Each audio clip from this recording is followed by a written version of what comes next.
This is the story of a man who spared no effort to preserve the rich history of an entire civilization. A feat so bold that, without it, a world heritage might have been forgotten.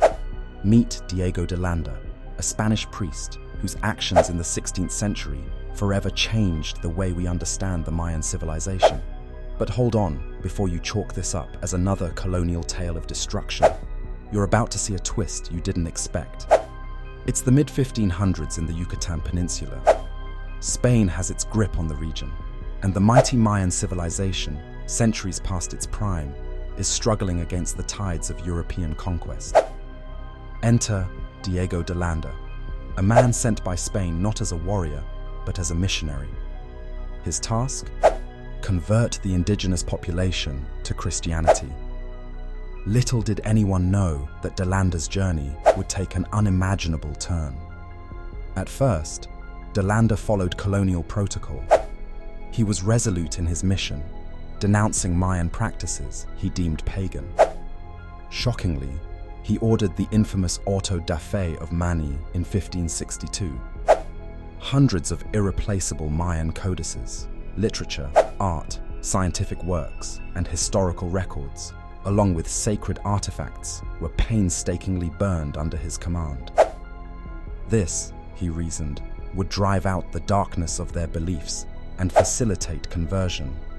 It was a tragic blow to history. If this was all there was to the story, Diego de Landa would have gone down as another name in the long history of cultural destruction. But remember, the truth is seldom straightforward. As time passed, something remarkable began to stir within de Landa. Did guilt gnaw at his conscience? Did he develop an appreciation for the culture he was trying to erase? Although the answer remains unclear, one thing is undeniable. De Landa did something that shocked his contemporaries. Overwhelmed by what he saw as the loss of a beautiful and intelligent civilization, he began to archive and preserve what he could of Mayan culture. De Landa meticulously documented their customs, art, religious practices, and even the intricacies of their written language. His text, Relación de las Cosas de Yucatán, became an invaluable chronicle of the Mayan world, a work that, centuries later, became instrumental in unlocking Mayan glyphs. In his writings, he included linguistic keys, a Rosetta Stone of sorts, which modern scholars would eventually use in deciphering the Mayan hieroglyphic script. It's a complex legacy. To call de Landa a savior feels wrong. After all, he symbolized colonial power and caused irreversible damage to a thriving culture. Yet, ironically, through his reconciling efforts, we were able to rediscover the past he tried to destroy. Imagine burning down a library only to rebuild a small corner of it in regret, preserving just enough to let future generations piece together its brilliance. That's Diego de Landa's paradox. So why does this story matter today? Because it shows us the many layers of human intent and consequence. Diego de Landa's story teaches us about the duality of human nature, the capacity for both harm and redemption.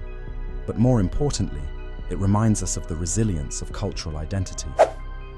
Despite de Landa's actions, Mayan civilizations endure in language, art, and people, living testaments to their own strength. Now, when we read a surviving Mayan glyph or marvel at the complexity of their calendar, we should remember it's not just about one man's actions. It's about those who lived before him, those who preserved their truths despite him, and those who continue to keep their heritage alive today. Diego de Landa's story is neither one of outright villainy nor of a clear redemption arc. It is one of how history preserves itself in the least expected ways. And perhaps that's the most fascinating thing of all.